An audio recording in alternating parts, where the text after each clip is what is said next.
On this episode of the Warped Reality Paranormal Podcast, it's the Season 4 finale. We talk about some upcoming changes, my review on Clown in a Cornfield, and we delve into the amazing mind of our new friend, Christopher Lee Jansen. So let's go. Do aliens exist, and are they among us? Are weird creatures lurking in the darkness? Do evil entities hide in the shadows of your bedroom while you sleep? Join us as we explore all this and more on the Warped Reality Podcast. Oh, what's up, everybody? Welcome to the Warped Reality Paranormal Podcast. I am your host, Ghost Joe, and welcome to the Season 4 finale. Man, I can't believe I've been doing this stuff for 4 seasons, and it's actually like the 5th year, too. So this has been an amazing ride, man. And you know what? I'm not stopping anytime soon. In fact, we have some amazing changes coming up. So I'm going to get into it right now, actually, for you. So next Friday, we will be premiering Season 5. And by the way, we don't take any time off here. So it's going to be next week, all right? There's no waiting for a season or waiting a few weeks. No, ladies and gentlemen. We keep going. So next week, which is June, Friday the 13th, we will be premiering Season 5, Episode 1. Now, let me tell you a little bit. So there are going to be a few changes going on, but great changes, as you'll see. So, of course, Edgegrave Dave will still be providing us with the awesome horror reviews that he does. And John Wright will still be educating us with his expertise in everything paranormal related. But we are adding a new team member, everybody. That's right. Starting next week, we will be joined by our new co-host, Ken, nickname undetermined yet. He originally had a podcast called Somewhere in Dreamland, and not long ago, we connected and had an awesome time chatting about everything spooky. He has an awesome outlook on everything paranormal and everything as well, as I'm getting to know him and everything. As I hope I give you guys some good entertaining content as well. Of course, the Nat Man will still be part of the show, but he is going through some health issues at the moment. So we wish him all the best and to hurry up and come back to the show in a full-time manner as he was. And yeah, so feel better, buddy. Another change is that we will be trying to focus on specific topics for an entire episode, tackling some amazing subjects. This is something I actually haven't done really, because I'm always throwing different things out in every show. But we're going to try and do this specific topic thing going on, and we hope you guys enjoy it. Let us know if you do too, and give us a call if you have any paranormal experiences, because we'd love to put it on the show. The number is 845-600-0744, or you could email me at ghostjoeny@gmail.com. So there will be some more things announced as time goes on as we continue to expand and explore more. Also, check out the show notes for our Bonfire t-shirt store. I added 4 new designs, and when purchased, the money that we would make from the purchase goes directly to 4 different charities. So it's for a great cause. Please check that out. Please buy something because it's awesome.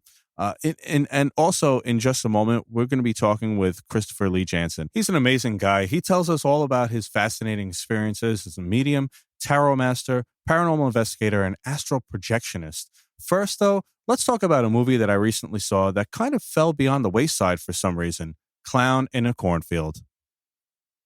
So I'm going to do this review, right? I am not Edgegrave Dave, so I am not going to try to be. I am Ghost Joe, right? So I'm going to just do what I do. And that's all I really know how to do, right? So anyway, let's talk about Clown in a Cornfield, all right? It was directed by Eli Craig, and it's based on the book series by Adam Cesari. This slasher leans hard into 80s, 90s horror vibes while keeping things fresh. If you're looking for a film that delivers suspense, gore, and a little social satire, this one's definitely got you covered. The story kicks off with teenager Quinn Maybrook, played by the talented Katie Douglas, and her dad, played by Aaron Abrams, moving to the tiny town of Kettle Hill, Missouri, after a family tragedy. It's a classic horror setup. New kid in town, eerie vibes. You know the drill. Quinn struggles to adjust to small town life, but quickly befriends a local group of kids. Now, here's where things get a little unsettling. The adults in this town seem they seem off, right? They're obsessed with enforcing good old-fashioned discipline, blaming the younger generation for everything wrong in society. The town's Founders Day is a celebration of the Bay Pen corn syrup factory that once kept Kettle Hill alive, featuring a mascot named Friendo, a cheerful clown with a sinister edge. And that's where I'm going to leave the plot details because, trust me, the rest is a wild ride and you really got to see it for yourself. Think Scream, but with a unique twist. There's a masked killer, or is there? And the kills are incredibly well crafted, relying on practical effects rather than the cheap CGI or AI generated gore. It's a refreshing throwback to real horror craftsmanship, and I loved every bloody second of it. What really sets this film apart is the humor sprinkled throughout, especially the jabs at us Gen X and millennial folks. One standout moment is when a group of teens desperately tried to call for help with a rotary phone, utterly confused about how to use it. The dialogue is sharp, with Quinn delivering some solid one-liners.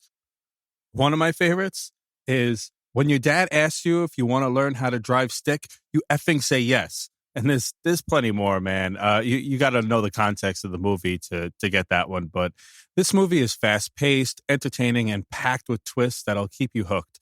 It doesn't overcomplicate the story, but still delivers solid suspense. I'm not going to give it grave ratings because that's Edgegrave Dave's thing, but I will say I give it a 3.5 out of 5. If you're a fan of slashers with a modern bite, definitely go see it. Ladies and gentlemen, are you ready? So today we have an exceptional guest, Christopher Lee Jansen, a spiritual advisor, medium, and tarot master with over 3 decades of experience. Christopher has not only helped countless clients navigate their spiritual journeys, but has also explored the depths of the paranormal world. From leading development circles to investigating haunted locations, his world blends intuition, tradition, and curiosity. Let's uncover the stories, wisdom, and secrets Christopher has to share. What's going on, Christopher? How you doing, man? Hey, good. How are you? Good, man. You've been reading tarot since you were 10, what I read? I have. Wow. Could you tell us about your journey from picking up the deck for the first time to becoming a master tarot reader? And what does that entail exactly? You know, at this point, I can't remember which happened first. If I acquired that first deck of tarot cards or had a pretty major prophetic dream. I don't know which one of those things happened first, but they were both right around the same time at 10 years old. And those 2 events were really crucial in setting me down my path. You know what every 10-year-old does with birthday money from grandma and grandpa? They're like, let's go out and buy a deck of tarot cards. So how do you blend traditional tarot knowledge with your intuition during readings? How do you blend them together? I let someone ask me a question, and before I even turn any cards over, I'm already giving them a reading, just speaking from my gut before even seeing anything that's in front of me. And now in recent years, I don't use traditional tarot spreads as much as I used to. I've become completely feral in a sense. Like when somebody asks me a question or says, I want to focus on this and this, I'll throw these compilations down on the table and say, this represents this, and we're going to look at how that meets in the middle. So the spreads I throw down for people, I may never even see them again because it's so in the moment. Obviously, there's not an infinite amount of cards. So like when you throw them down, I mean, is your interpretation going to be different from another tarot reader's interpretation of the same card? Oh, it certainly can be, especially for anybody who reads from an intuitive place.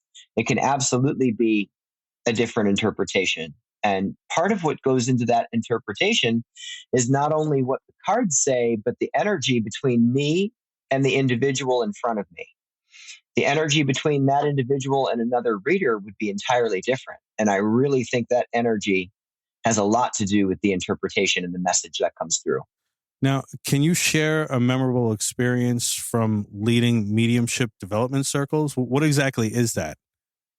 I teach people how to do what I do, whether it's how to tap into it, how to control it, how to do it safely, how to turn it off when you need to. And yes, I'll definitely share a memorable experience. So, when I mentioned around the same time I acquired my first deck of cards, I had a pretty powerful prophetic dream. That dream was about my mother's best friend.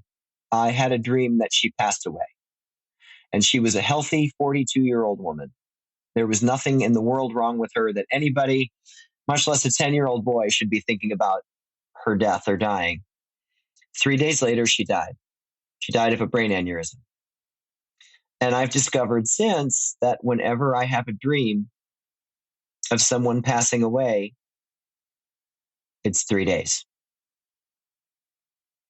So, leading up to one particular mediumship development circle, I had a dream that my aunt had passed away. And when I woke from that dream, I thought, okay, there's nothing I really need to do here. She'd been ill for many, many years. So this was not a surprise. In mediumship development circle, this would have been 3 days after the dream, I was leading them in an exercise where they took a sheet of paper and anointed it with a hand blended spirit oil for connecting to spirit, held it over their heart chakra, and then they were supposed to hold it over the top of a lit candle, not in the flame, obviously. You don't want the paper to start on fire, but just enough where when they move it around, the paper will start to brown. And then they look at the images on the paper and interpret that as a message from spirit. And as I'm going to demonstrate this, I'm thinking, who do I want to reach out to? And the first person that pops into my head is my aunt. And I went, that's not right. Like, she's still alive. Like, that's not right. And then I went to move on, and I'm trying to think of someone else, and just she pops back into my head. All right, we're going to do this. So I'm holding this paper over my heart chakra. I'm thinking of my aunt. I bring it up over the top of the flame. It's probably this much room between the flame and the paper. And the paper just erupts in flames. I managed to put it out quickly enough to salvage most of it. And I looked at one side and I thought, you've got to be kidding me.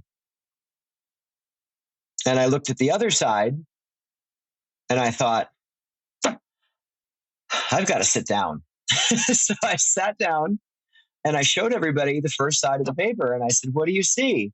And somebody said, I see a woman sitting in a chair. That's what I was seeing as well. My aunt had been confined to a chair for many years. I flip it over. I said, what do you see? And somebody says, I see a woman dancing. That's what I saw as well. Then my phone rang and I got the call that my aunt had just passed away. As I've had a number of years to sit with this, I feel like she was stuck. I feel like she was right there on the threshold and she didn't know how to let go. And just maybe she needed someone to call her and to say it's going to be okay. And maybe that was the push she needed to let go. So I am absolutely at peace with how that played out. I mean, she was going to pass anyway. She'd been in hospice care by that point. I mean, I woke up from the dream and saw a post that she'd gone into hospice care. So I knew it was coming. But I feel like she needed some help on a spiritual level. Somehow I feel like I did that for her. At least I hope I did. Wow. As far as you had said, you get this 3 days, and somebody passes away type thing. This wasn't exactly for me. One of my mom had passed away about 13, 14 years ago now it is. And it's going to be 15 years actually. Crazy. Is there like, I know that I had seen my mom within the first 3 days of her passing before the funeral and stuff. Mm-hmm. I've heard that those first 3 or 4 days or something like that are like the most powerful. Is that something you've heard as well? Like, are they not crossed over before, like, does it take a couple days or something? Like what? My interpretation isn't so much that those first few days, they're not crossed over. It's more that they're still trying to figure things out. They're in an entirely new perspective from where they were. And it's like, imagine being lifted up out of your home and set in a different home and told, this is your home now. Like, what? I've never been here before. I think that's what the first few days are like for them. Like, they have to learn how to navigate their current perspective. Wow. And also, in your description just before too, about what you teach people, you had said that you teach people how to harness the ability and how to turn it off. The way I've always seen, mediumship abilities, I always kind of think of that scene in Ghost when Patrick Swayze is singing Mm-hmm. singing to Whoopi Goldberg, I am Henry VIII, I am, and she can't like turn it off, that's kind of how I always envision it. So there is kind of an off switch in a way. For me, there is. And, my boundaries with spirits work just as easily as my boundaries with the living. I mean, to me, no is a sentence. Like, my home is very quiet. I've got haunted objects everywhere in this house. And generally, my home is very quiet. I don't get bothered. So for me, there is very much an off switch when I'm intent on relaxing and being at peace, and that's what I've got my mind on. That's what's going to happen. When I was leaving the Mid-Orange Correctional Facility a couple weeks ago, when I got in my car, because I had a couple experiences there. When I got in my car, I said, listen, if there's anybody following me right now, if there's anybody with me, please stay where you are. Do not follow me home. Stay here. Does that actually work? Like, is that something that actually works? Like, I mean, or is that just kind of just for the person, really, to make yourself feel better, basically? I think it does. I mean, I know a number of people who do that all the time, and they seem to tell me that it works for them. I encourage people to do it, yet at the same time, I don't ever do it myself. And I don't know why I don't. I just don't. But I encourage people to do it if it makes them feel better. I've got 4 Ouija boards in my car at all times. One of them I use to only communicate with one particular spirit, who is more or less a spirit guide. He gets his own board, and there's signals that I like to see, so I know that I'm communicating with him. One of the boards I only use at the Fairfield County Infirmary in Lancaster, Ohio. I'm their house psychic, so I've spent a lot of time there connecting to those spirits. And if I happen to use a board there, I want a board that's only been touched by the energy of that building. I have a third one that if I'm in a location and think, all right, a board might be a good fit, I'm open to using that in different places and taking on different energies. And the fourth one is actually my own personal board. I've recently released my own board that people can buy, and it's got my logo and my signature on it.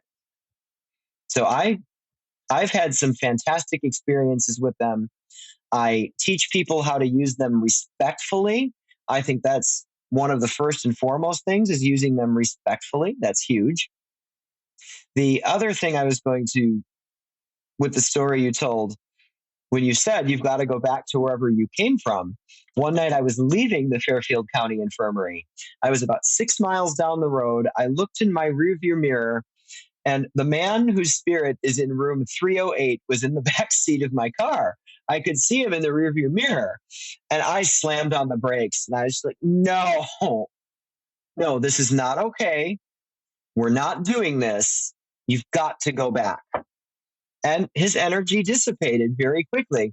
So, of course, the next time I was there, my first stop in the building was room 308. Like, what is this? What just happened? So I ended up getting the story of what happened to him at that intersection. The accident that paralyzed him and took the life of his wife occurred at that intersection. And he was looking for his wife. So picture me going back to that intersection at 2 a.m. It's dark. It's the middle of nowhere. And here I am roaming around the field, trying to connect to who turned out to be a very angry woman. Can you describe one paranormal investigation that, I mean, I guess other than that one, that deeply impacted you, especially in a haunted location? Is there one that really stands out to you? Yes, absolutely. And this is like a two-parter. It took a couple years to really unfold. So my first visit to the Licking County Jail in Newark, Ohio, by complete coincidence, I ended up there 2 nights in a row with 2 different groups of people.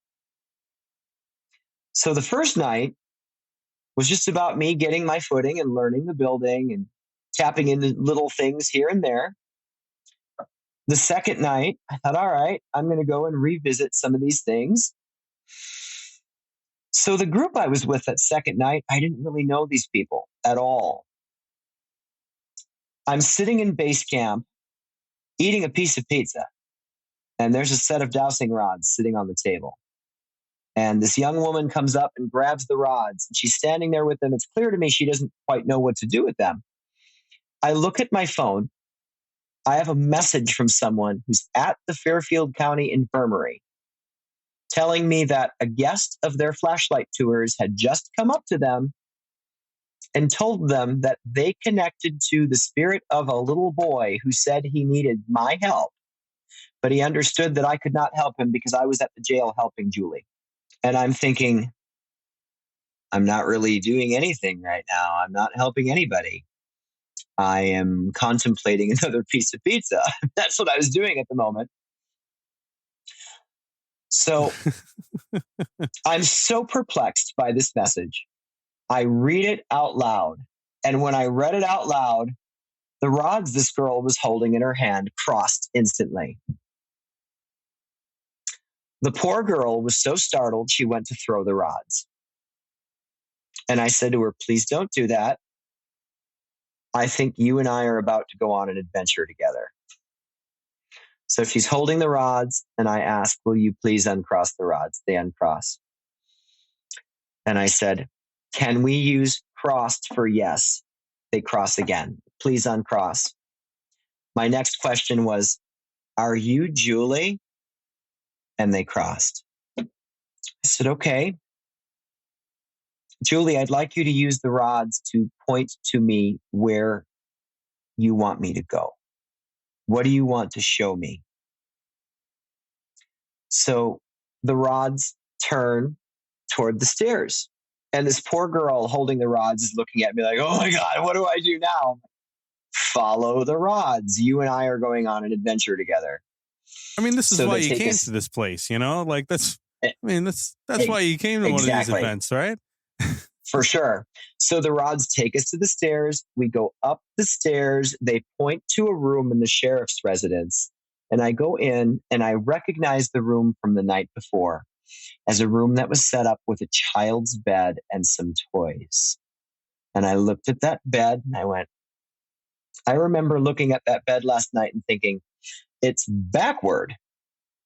The footboard was up against the wall. So the headboard was facing the wall. That's not right. And then when I looked at the bed again, I went, wait a minute. That is right. But it should be facing the window. So I moved the bed over. So the footboard was still up against the wall, but now the headboard's facing the window. And Julie gave me her whole story, how she'd been this sick little girl who was so ill she could not leave the house.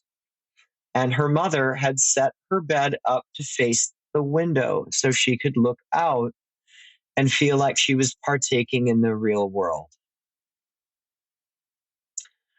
From there, I asked Julie, is there anywhere else you want me to go? She points to the stairs again. We go up one floor. She wanted to look up from the window in the matron's quarters. She wanted to look higher down below. So that ended that night.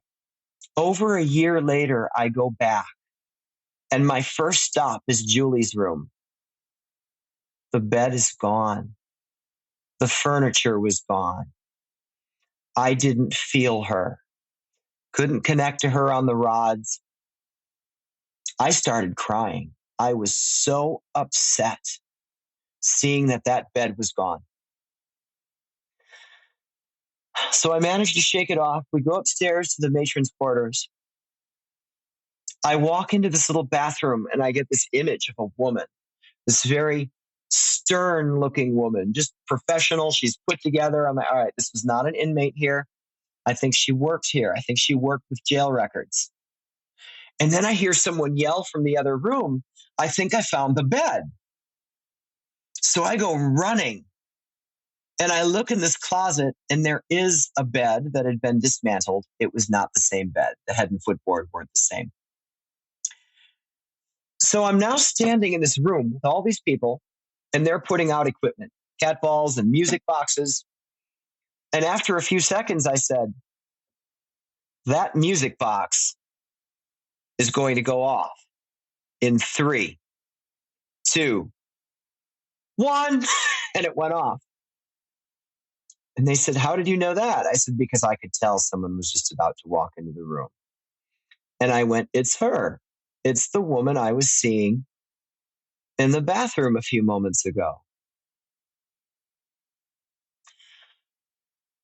And one of my friends who is recently stepping into her psychic abilities said to me, is her name with an S sound? And I said, Contessa. And my friend screams, yes, that's it. Like she feels it in her heart when I said it.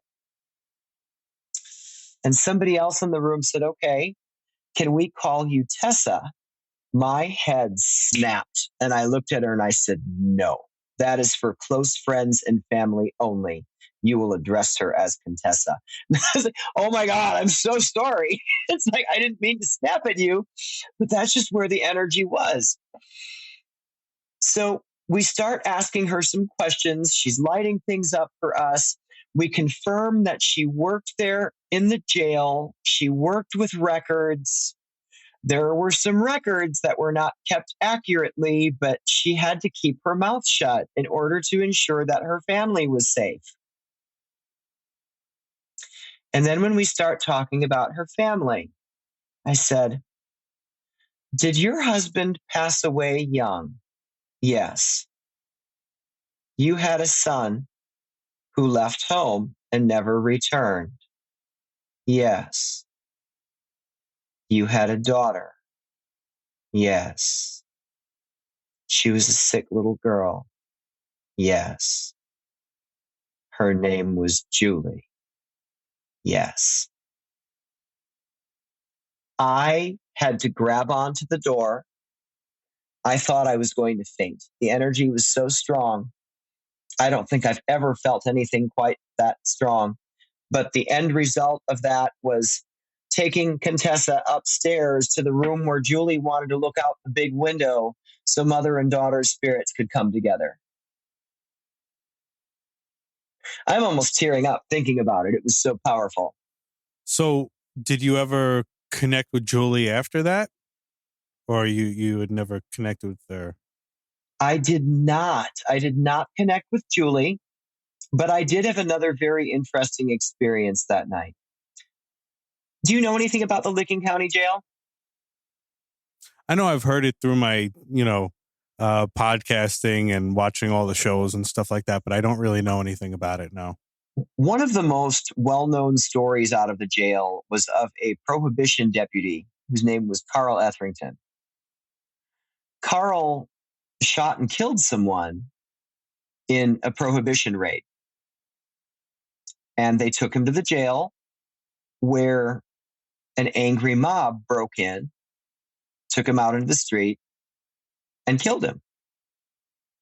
So I was told my first night there nobody really connects to Carl. All right, well, I'm going to go into his cell and try. Well, I did not connect to Carl. Instead, it's like I landed in his childhood home and connected to his mother. Over a year later, I go back. I'm sitting outside of Carl's cell doing an Estes session. And I keep saying over and over again, Clarence, find Clarence. Kept saying it. Found out later that night, Clarence was one of the number one people responsible for Carl's death. Clarence was held at the Ohio State Reformatory. Just that very day, I booked a trip to the Ohio State Reformatory. So the day I booked that trip, I'm told, find Clarence. So I guess I know who I'll be looking for when I go to OSR. All right, I actually have a different kind of question here for you. It's with paranormal investigations, though. If money was no object and you could investigate anywhere in the world, where would that be for you? Probably Alcatraz. I would love, even to just see it. I mean, it would make me happy. So I'd probably say, man, what was it? About 14 or 15 years ago, I'd actually went to California because at one time before I met my wife and stuff, I was planning, I think I told you before, I'm a musician and stuff. I've always loved like the 80s and the heavy metal stuff and hard rock and stuff. And, it's very, very big out there in LA. So at one point, I was a correction officer at the time, but, I wasn't involved with anybody. And I'm like, you know what? I think I might want to move out to California. So I went out to California 5 times in 1 year just to like check things out. And the first time I went to LA, but before going to LA, I was at LA for like 10 days. But before that, I'm like, you know what? I'm going across the world right now. I mean, across the country. I'm like, I gotta make because it was my first time going. I got to go to San Francisco also, So I flew out to San Francisco. I was there for 2 days and I got to take a boat ride that went right next to Alcatraz. And when I tell you, man, I've worked in Sing Sing. Now I've worked in Rikers. Like I've worked in some pretty crazy places, but Alcatraz, seeing that place up close was insane. Unfortunately, I couldn't get a tour. Because I didn't even realize that you would, I was still young. I didn't really realize that you had to get that stuff way in advance, So unfortunately, right. I didn't get a tour, which I was kind of bummed about. Oh. I was really bummed that I couldn't get the tour, but maybe one day I'll find my way out there again and check it out. But, yeah, it was super menacing, man. I mean, and it's crazy because you hear about these people that tried to escape from there and some people that did escape and they were never found. And when you see the waves crashing on that island, you're like, there's no way. It's just, and even on I was there in the summertime. So it was a nice day. It was just a little breezy because San Francisco is a little breezy. It's Northern California and stuff. But the waves were crashing on that island. Like, oh my, who would even attempt? I guess people that have multiple life sentences that just whatever, but it was nuts. I mean, just seeing that place up close. So yeah, no, I definitely, I like that answer. That's definitely a good answer for me. It would, I've said this a bunch of times, but for me, it would definitely be like Vlad the Impaler's castle, Dracula's castle. That would have been my number 2 answer. That would have been my next answer. Just like seeing pictures of that place is insane, and all the craziness and all the stuff that must have happened in that castle, just the energy and the ambiance of that place has got to be insane to be in there. Right. Yeah, that would have been my next answer for sure. Yeah. Another place would be Gettysburg for me, and that's actually not terribly far from me, but maybe 3 hours away. So that's a doable one. But I mean, I've seen so many videos and so many cool things going on, from Gettysburg. It would definitely be a cool place to check out. I'm going to be there for the bash this year. I'll be doing readings for 3 days. Oh, that's awesome. That's awesome. Have you ever been there? I have not. It wasn't all that high on my list until just October of last year. I had a pretty wild experience October of last year. I don't know what your thoughts are on past lives, if you think we live past lives or not, and come back. But I do past life regression hypnosis for people. And some of the things that I've gotten through that have been absolutely incredible. So I very much do believe in past lives. And last October, I had an experience that dropped me headfirst into one of my own that I had no idea existed. It was probably one of the wildest experiences of my life. So I'd been out at the Civil War house at Billy Creek Village. Do you know anything about Billy Creek? So it's in Rockville, Indiana, just down the street from the Indiana State Sanatorium. Every October, I go out to the Indiana State Sanatorium and do readings for 10 nights during the Rockville Covered Bridge Festival. This past year, a friend of mine who's a Civil War reenactor wanted to go to the Civil War house at Billy Creek Village for a photo shoot. So all of the buildings at Billy Creek Village are historic buildings from around Indiana that were set for demolition, but instead of being demolished, they moved them and set them up in a village-style setting. There's a doctor's office, there's a cabin, there's a Catholic church, Baptist church, general store. So there's all these energies coming together in this one place. So a friend of mine wants to do this photo shoot. Not only is she a Civil War reenactor, she's also a photographer. That means there's no pictures of her because she's always the one on the other end of the lens. So she gets me a Civil War outfit. And we go to the house to do this photo shoot. I'm in the house putting this outfit on. And I'm thinking, there's electricity coming up through the floor of this house. I feel it in my feet. I feel it in my body. I don't know how this is possible. There's no electricity in this house. So I finish getting dressed. I walk through the house. I open the door to step out on the porch. My friend is sitting in a rocking chair. And I'm looking at her and I'm thinking, who am I looking at? I don't see my friend anymore. I am looking at an entirely different woman. Who am I looking at? So when she hears the door close, she looks up at me and immediately gets up and walks away. She just gets up, walks away, leaves. Really? I mean, we came here for this, for you to walk away? She comes back a few minutes later, comes up to me and she says, I am so sorry, but when I looked at you, I didn't see you. I saw an entirely different man. We spent 5 nights at that house uncovering the stories of the 2 people we saw. We have video footage from the 5 nights where our friends would have to leave because they'd get cold. But for she and I, it was like the fireplace of the house was lit. We felt like we were at home. For 5 days, I sat differently. I walked differently. I suddenly started eating with my left hand. I started writing with my left hand. I'm not left-handed. So I am really excited to get to Gettysburg this year.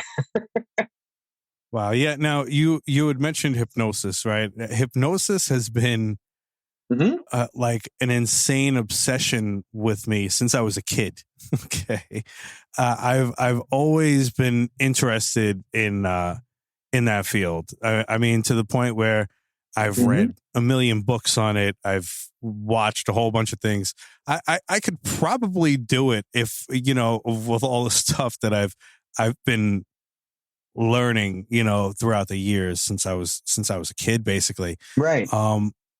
How does that, now you had said how that kind of ties into the past life regression, but does that also help you with your mediumship abilities as well? Like, do you do the hypnosis? How does that coincide with it, or does it?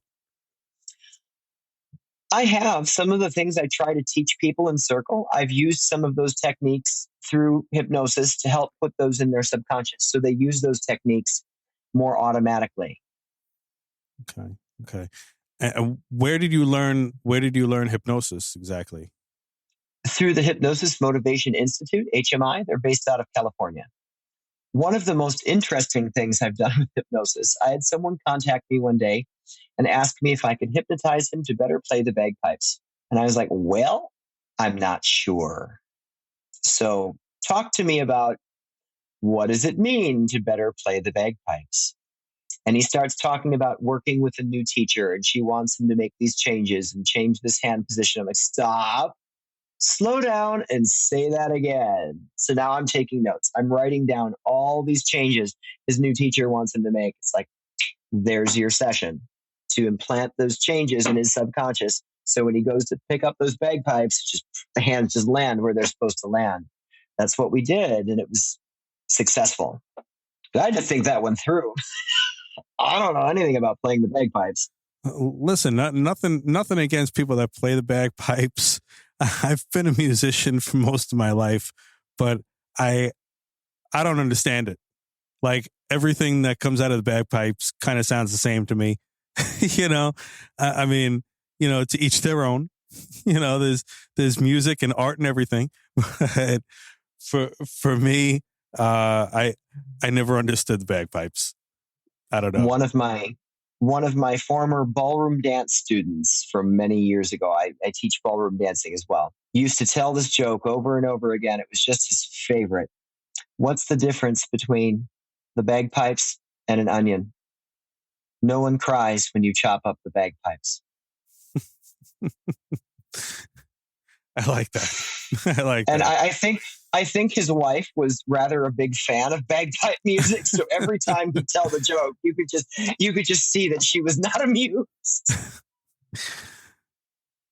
I mean, if you're not playing them at a funeral or like the St. Patty's Day parade or something like that, I don't know. But, again, to each their own, you like the bagpipes, you like the bagpipes, So as far as your readings go, your mediumship readings, what's your technique exactly? Specifically for mediumship, if I'm doing a one-on-one reading for someone, there is a tarot spread that I like to use.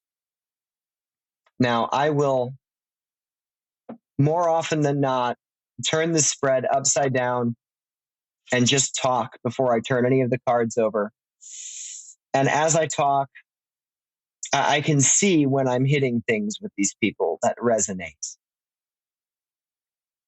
And even before I get to the point where I've turned everything over, because the top of the spread, there's a card that represents the person in front of me and then whomever's coming through for them today. And I always feel like I have to emphasize to them, you can sit here with me all day and say, you want mom to come through. And whether it's just coming through me individually or coming through in this spread, I can't promise you that's who we're going to get. So whoever comes through is who you're meant to get today. Sometimes after I've said everything I feel the need to say, just intuitively, we end up not even turning the spread. Sometimes they got the answers they needed, they got the closure they needed without me even turning the cards over. One of the best examples I can give of someone who set an intention, she told me she didn't have an intention for who was going to come through. And she lied to me. She did have an intention for who was going to come through. And I remember thinking to myself, if this person's mother doesn't come through, I'll faint. I did end up turning the spread. It was not her mother. It was a young man who'd sadly taken his own life, and I ended up tapping into some of the battles he faced while he was still living. Turned out that was her best friend. And it was the anniversary of his passing. After we got through the spread, Wow. She looked at me and said, all right, I'm going to confess, I really wanted my mom to come through. And I just started laughing because I remember thinking, all right, you're not telling me this, but if your mom doesn't come through, I'm going to faint. Well, it's like mom was there. She was ready. Her best friend slid in there and is like, hey, can I have my moment? And mom was kind enough to take a step back and say, sure, we can do this another time. When I do group gallery sessions, like I just did a group gallery session at the Parkside, I had a group of people sitting in front of me. And I always do a segment where I just sit with my eyes closed and I just word vomit. I just say what's coming to me. And I deliberately do it with my eyes closed because if people are reacting, if I'm hitting things, I don't want to see it in that moment because maybe I'll go back to it later and add to it. I don't want to know what goes where until I actually ask, all right, what goes where? Let's debrief this. So it depends differently if it's a one-on-one, if it's a group. It's always a different experience. For those looking to harness their abilities as a medium, as you teach and stuff like that, what kind of advice or first steps would you recommend to somebody that wants to start developing, their abilities? First and foremost, know how to stay grounded. Know how to protect yourself, where whatever messages come through, whatever spirits come through are only going to be those who are positive and have productive, helpful insight to give. Put that out there as a boundary. And I also highly recommend connecting to a spirit guide, someone to help filter those messages through and to make sure you're receiving what you're supposed to receive and even to interpret things if need be. For instance, if someone's grandmother is there, like, well, I'm going to throw out an image of a snowman. And, well, if grandma gives me snowman, I might not know what that means. My spirit guide might take that image and turn it into something else. He might give me an image of a piece of broccoli instead. I'm like, oh, I know what that means. And I start talking, and the person in front of me might say, oh, yeah, my grandma and the snow. So, having a spirit guide, especially for mediumship, can be very helpful. Someone to connect to help bring those messages through and to ensure that they're what they're meant to be. Those are my big three: grounding, protection, spirit guide. All this stuff, does it all pretty much start with meditation? Yes, absolutely. Everything that I do involves meditation.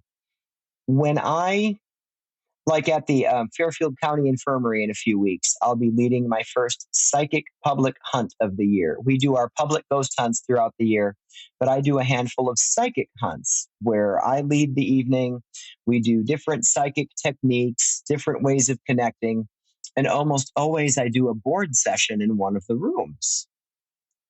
I start that board session with a meditation. I start every psychic development class with a meditation. Even when I do a group gallery reading, I start with a meditation that might be as simple as having everybody take 5 deep breaths together just to get them all on the same level. Meditation is a big part of my life and my practice. Right. Yeah, I've been trying to do it for a while now, but it's difficult for me to. I actually just had this conversation with somebody else I interviewed a couple of days ago. It's hard for me to put things out of my mind. Like I'm like I told you, I work 1 million hours a week. I'm a correction officer. I got a lot of things rattling on up there. A lot of stress, a lot of family things. It's difficult now. I've read what I've read and what I've heard though is that it's not really about clearing your mind. Is that true? Like you're not really like if you have these thoughts, just let them kind of flow through. Just think about them and just kind of let it go. Is that how you combat that? 100%. 100%. It's not so important to ensure that you clear your mind. It's what you do with the thoughts when they come in, because they are going to come in. That's what our human brain is meant to do. It's meant to think. It's meant to be a space for these things to roll around. When it comes to starting and building that practice, start small. Don't think you need to start by going and sitting in a room and being quiet for 30 minutes. Are you a coffee drinker? Oh yeah. Yeah. Well, not a lot, but I drink coffee once or twice a day. Maybe. Sit and drink a cup of coffee and try to make that the only thing you're doing at the moment. I mean, if thoughts come in, fine, but don't have the TV on. Don't be looking at your phone. Try to just sit and drink the cup of coffee. And as you're doing that, be mindful of how it smells, how it tastes, the way the cup feels in your hands.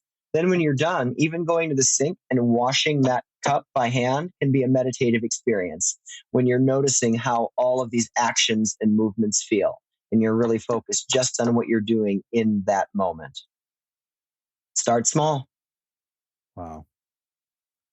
That's good advice. Yeah. I gotta, cause that's one of the things, I mean, all the stuff that I'm interested in and everything. It's like, oh, well, you got to meditate. I'm like, it's not as easy as it sounds for me, like, but I mean, everybody started somewhere with it. So, I mean, I'm sure if everybody else could do it or if a lot of other people could do it, I just have to put more work into it, I guess, Right. One of the projects I've got coming up, I'm getting ready to record and release an album of guided meditations that I've written for different purposes. So that's coming too.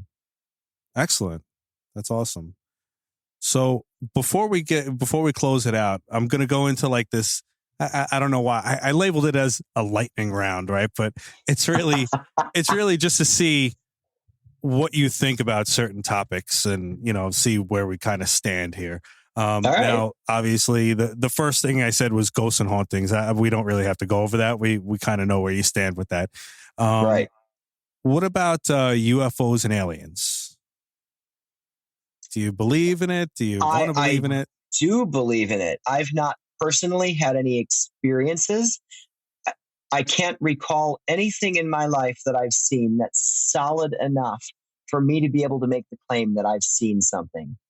But I know so many people that have said they've seen something, people that I know personally and would have no reason to doubt them. And I think there's so much out there about this topic that, yes, I absolutely believe in it, but don't feel that I've had enough to say that I've had an experience.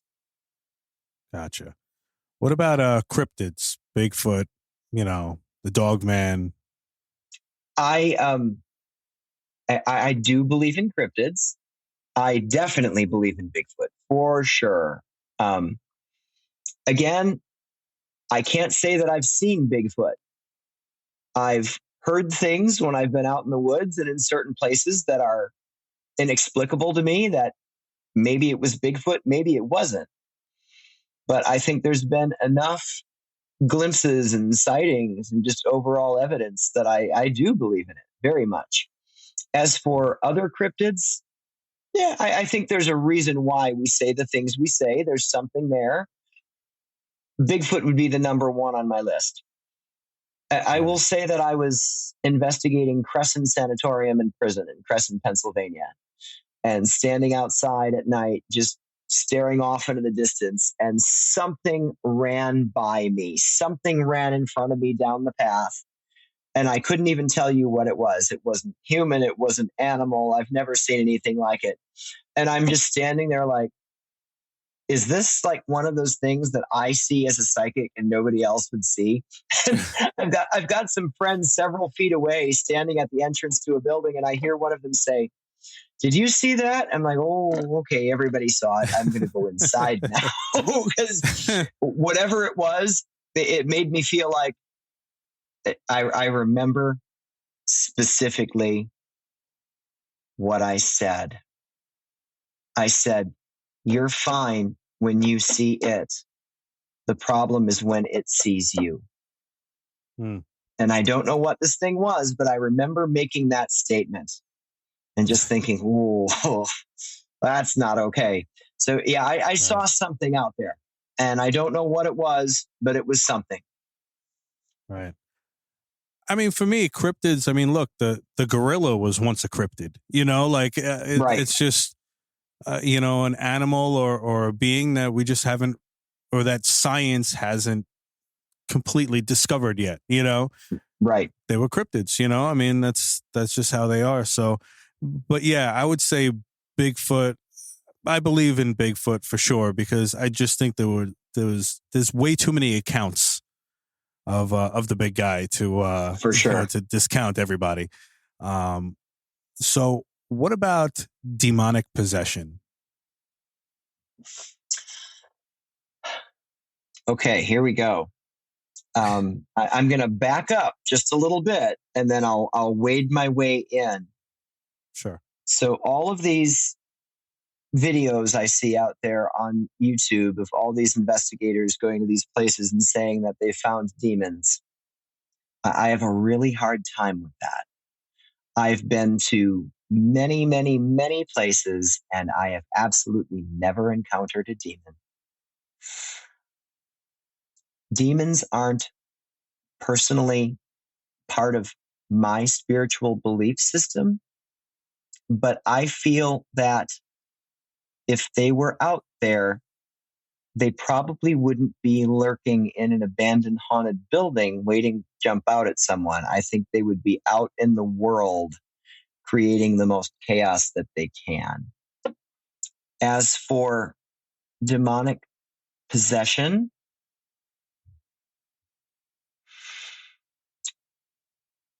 I helped someone through a very intense medical situation years ago.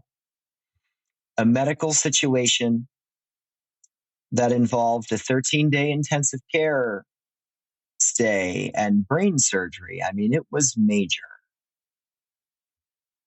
During this time, they were having psychogenic episodes, causing their body to react in certain ways that, in a way, mimicked seizure activity.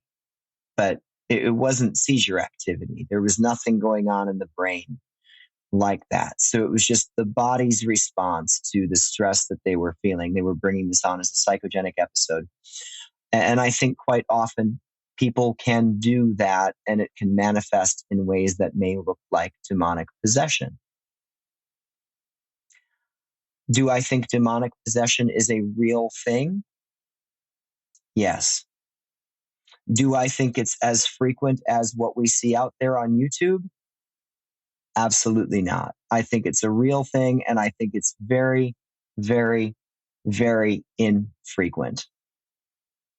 And I feel like those who take on that role of exorcists, whether it's in the sense of the Catholic Church, I know exorcism is a part of their doctrine. I recently had the privilege to be on a panel with someone who is an exorcist, not actively a part of the Catholic Church. And I even heard him say that out of the incidents he's had to investigate, many of them proved to be some sort of manifestation of mental illness. Mm-hmm. There were maybe one or two that were truly spiritual in nature. So do I think it's a thing? Yes, but I also think it's very, very, very rare. Right. Yeah, I mean, I always say it. There's definitely a fine line between, mental illness and the demonic possession. There's definitely a fine line there. And I mean, they even made a show. I don't know if you ever seen the show Evil. That's what the show Evil was about. That's right. That whole premise. Right. So yeah, I definitely agree with you as well. I believe it's definitely a possibility, but for the most part, I believe it is mostly mental illness. And I mean, even The Exorcist, if that's what this person believes, The Exorcist still might help them in a way where now the person feels that the demon is out of them. So that, I mean, it could work in that way as well, so. Correct. Now what about spells and curses? What do you think of spells and curses? Well, I am a practicing witch. Okay. Like as far as the Wiccan religion? I don't specifically call myself Wiccan. That to me is a very specific spiritual path.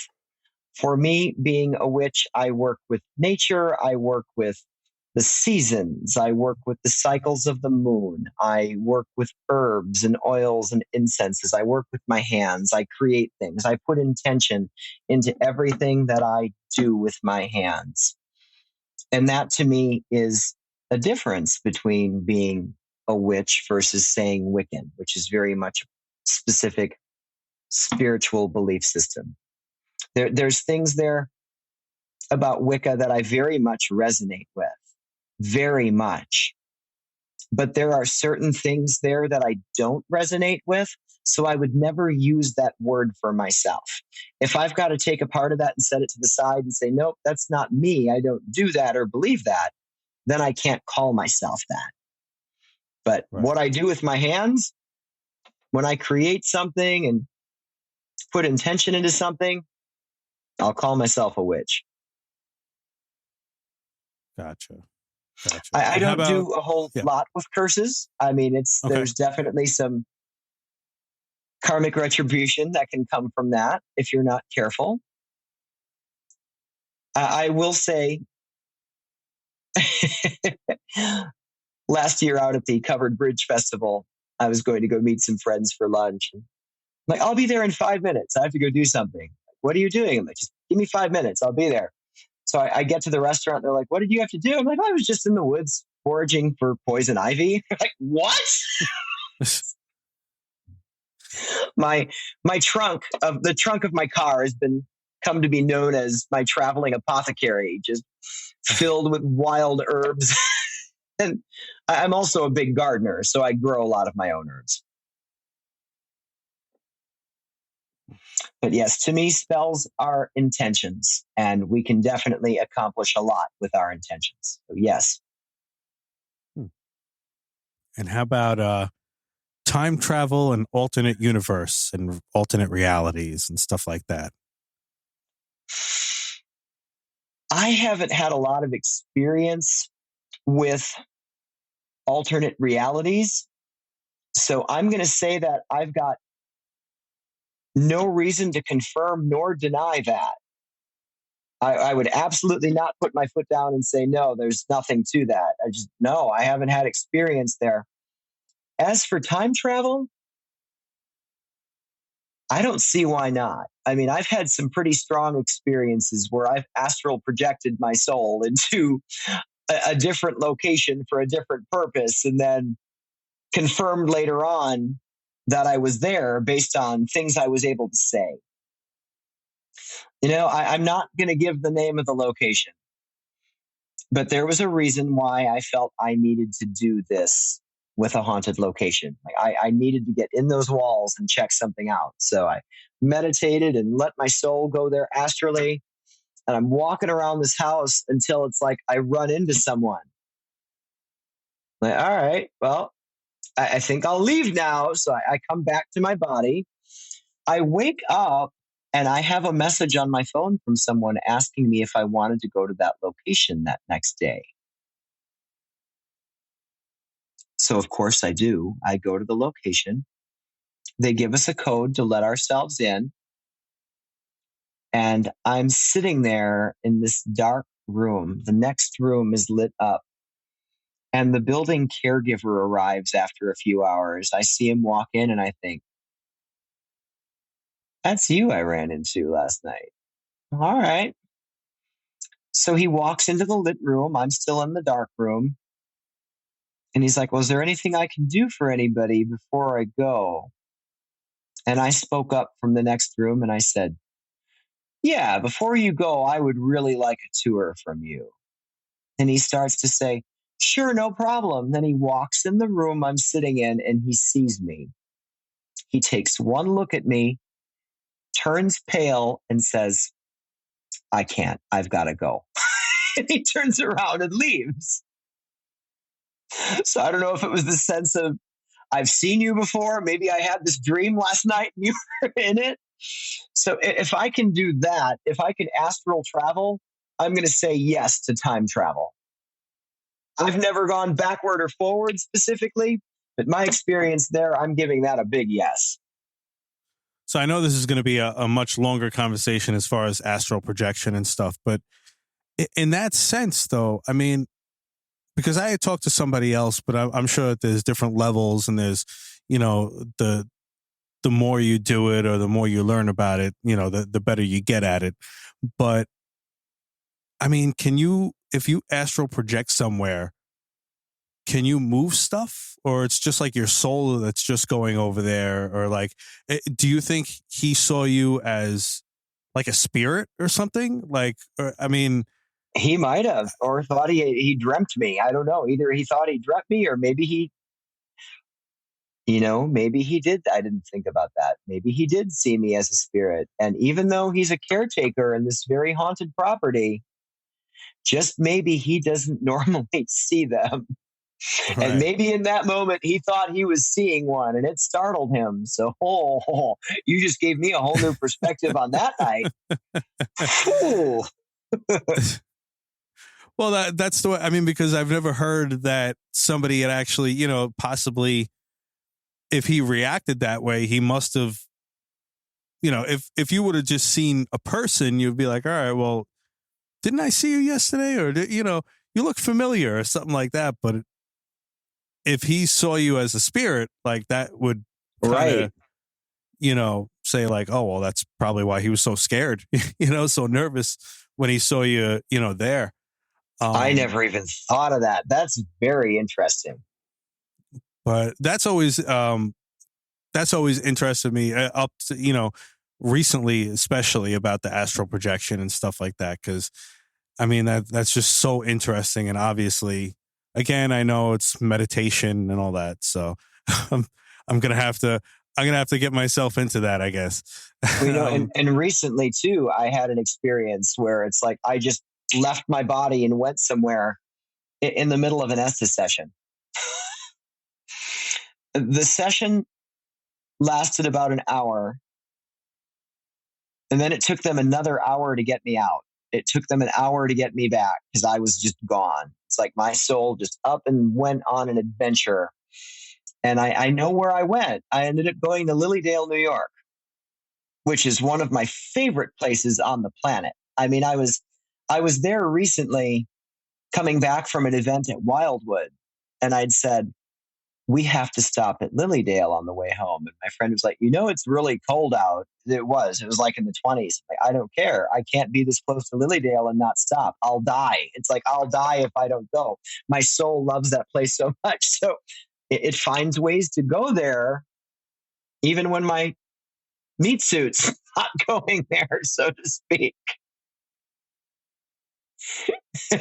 Yeah. And it's funny because you just said that too, because the person, see, I have my virtual reality headset. I love it. And I a lot of times what I'll do is there's certain, social apps and stuff like that. And I'll do paranormal talks where I'll, invite people in and, we talk about paranormal experiences and stuff like that.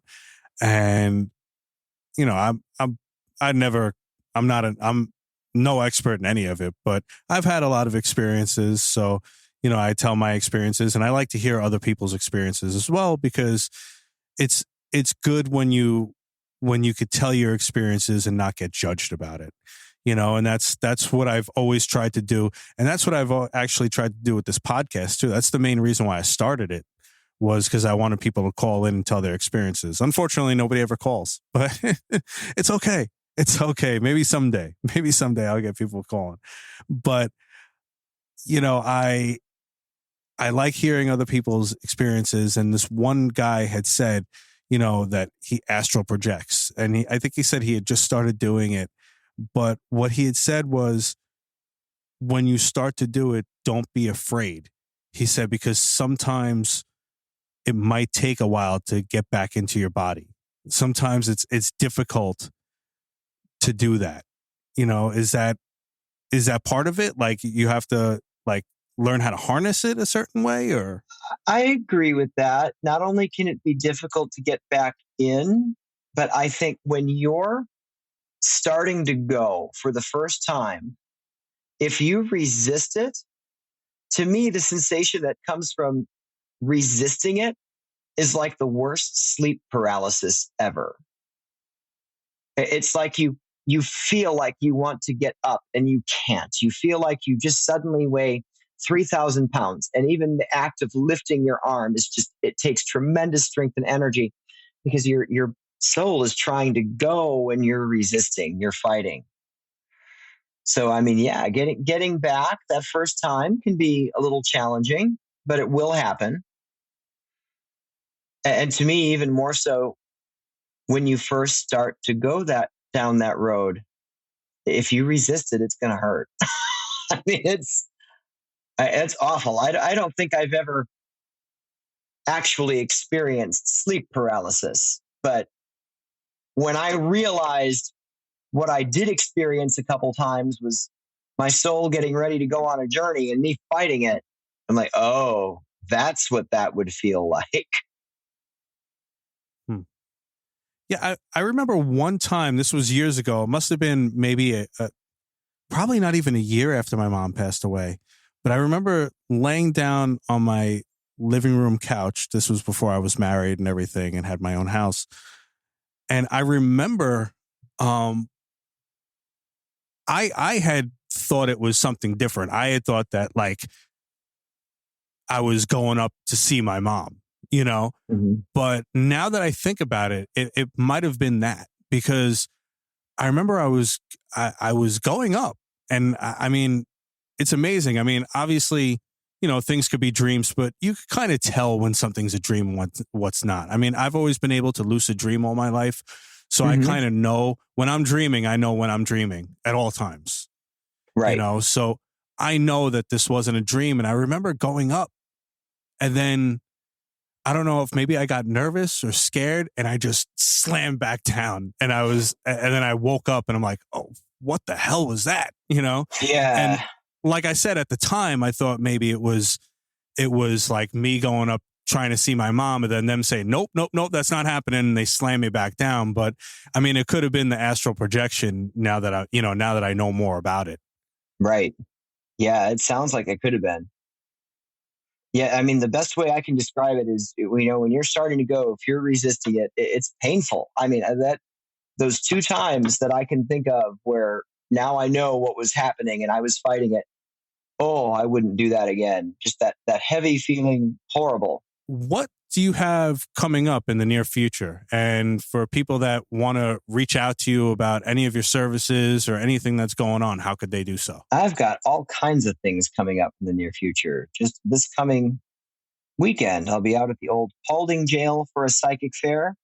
I've got 3 psychic public hunts at the Fairfield County Infirmary in Lancaster, Ohio. First one is in May. I will be at Parapsychon at the Ohio State Reformatory in May doing readings for 2 days. I will be part of the Trifecta event at Fort Duffield, end of May, early June. I'll be doing a gallery reading there.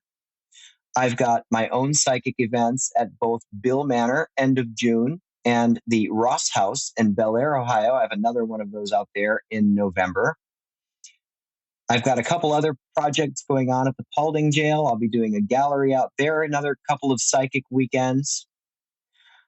I feel like I've got to be missing something. But other than that, I'm the house psychic for the Fairfield County Infirmary. So I'm there for as many of their public events as I can be offering readings. I do readings and teach classes at a place called the Magical Druid in Clintonville, Ohio. On my Facebook page, that's the easiest way to reach me. You can send me a message for a reading. You can look at and purchase my Ouija board on my Facebook page. Look up the hashtag, the paranormal medium. You can find a lot of my stuff that way. And I'm also on TikTok. So I haven't done a whole lot with it yet. Couple of live sessions, but that's about it. I'm more of a writer. I have more of a presence on Patreon. I'm much more of a writer. And I've actually got 3 books that I'm getting ready to put out there too. Oh, that's excellent. That's excellent. How far down the road do you have those coming out, you think? I'm hoping 2 out of the 3 will be this fall. Excellent. That's awesome. That's awesome. Yeah. So when you teach and you know, give these sessions and stuff like that, do you do it virtually as well, or it's just in person? I do both, depending on what it is. Like some of my sessions out at the Magical Druid, I'll do a virtual session for people. Usually my 3-hour psychic intensives like part of my event coming up at Bihl Manor, end of June, I'll do a 3-hour psychic development workshop. Then we'll take a little break for dinner. I'll do a 2-hour gallery and seance session. We'll take an hour break, and then we'll have the overnight investigation. So that's how I like to run those events. Usually that 3-hour psychic development workshop, I won't do that video. It's like I want people there. They're diving in hands-on. And I mean, these people really paid for these tickets. So it's not something I'm going to share later. I want those who paid for that ticket to have the experiences they're meant to have. Well, listen, man, thank you so much for coming on, especially in such short notice. This was awesome. And we'll definitely talk more in the near future for sure. Sounds good. Thank you. Thank you to Mr. Christopher Lee Jansen for sitting down with me and talking to me about everything that he has going on and all of his great abilities and stuff. You guys are definitely going to be hearing more from him because I'm trying to make him a regular on the show as well. You know, maybe once a month or, you know, a few times or whatever to find out what he's up to, because he does a lot of stuff for the paranormal community. And as you could see, he definitely knows quite a bit. So, and very, very cool, very, very interesting dude. So thank you again, Chris. Thank you to everybody that has been listening. Or if you're a new listener, you know, welcome aboard. Like I said, next week, Friday the 13th, will be our season 5, episode 1 premiere. And it's going to be awesome, guys. I know you're going to enjoy it. Definitely, if you have a paranormal experience, give me a call at 845-600-0744, or you could email me at ghostjoeny@gmail.com. Also, I just want to give, I know I say it a lot, but they deserve this a lot.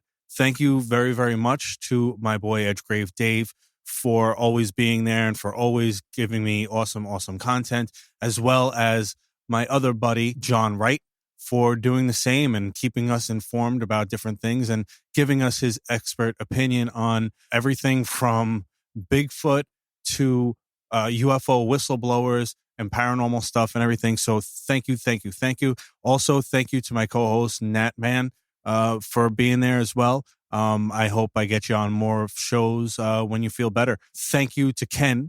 You'll be hearing from him next week. So I hope you guys enjoy it and have a great week, everybody. Later. Thank you for listening to the Warped Reality Paranormal Podcast, and thank you to all of my guests and contributors that help make this show possible. If you have a paranormal experience you'd like to share, questions, comments, or you'd like to be a guest in the show, please leave me a voicemail at 845-600-0744, or you can email me at ghostjoeny@gmail.com. You can do so anonymously if you'd like. Also, please check out our show notes for all social media links of this show and some of our friends. The Warped Reality Paranormal Podcast, uncovering the unseen.